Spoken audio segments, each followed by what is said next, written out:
Аллахтың пайғамбарлары. Пайғамбар аты Адам алейхиссалам. Дүниеге келуі.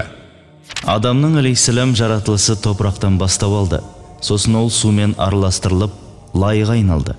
Кейін мүсін тәрізді бейнеленді. Сол балшық мүсін біраз уақыт тұрып кепті. Сөйтіп ол қыш құмыра секілді бейнелі кепкен қара балшыққа айналды. Сонан соң Аллах тағала адамға рух үрледі. Келген қауымы. Адамның алейхиссалам өз балалары. Берілген мұғжизасы. Адамға алейхиссалам өзге пайғамбарларға берілгендей арнайы мұғжиза берілмеген. Жан ұясы. Адамның алейхиссалам әйелі Хауа. Табари, Хауа адамнан 20 құрсақ көтеріп, егізден 40 бала туды. Әрбір егіздің бір сыңары ұл, бір сыңары қыз болған. Олардың тұңғышы Қабыл, оның қарындасы Құлайым. Ал ең кенжесі Абдул Муғис, оның қарындасы Уммул Муғизет деп жеткізген. Өнегесі. Адам алейхиссалам күнәсін мойындады, одан бірден бас тартты, істеген үшін өкінді, және жалбарынып кешірім сұрады. Жәннаттағы тыйым салынған ағаштың жемісін жеп қана күнә істеді. Өмірінде мұнан басқа күнә істемеді. Дағуаты.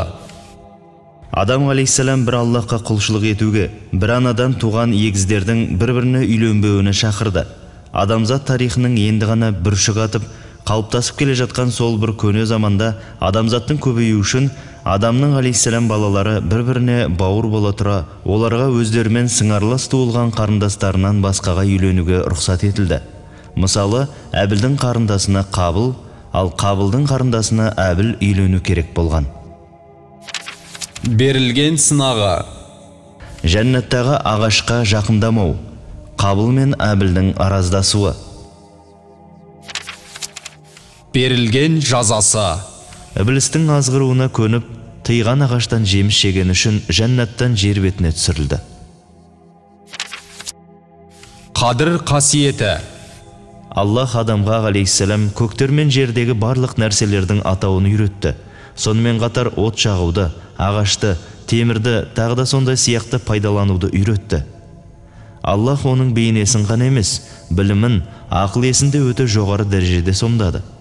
Адамның алейхиссалам артықшылықтарын паш ету мақсатында Аллах періштелерге адамға алейхиссалам сәжде етуді бұйырды.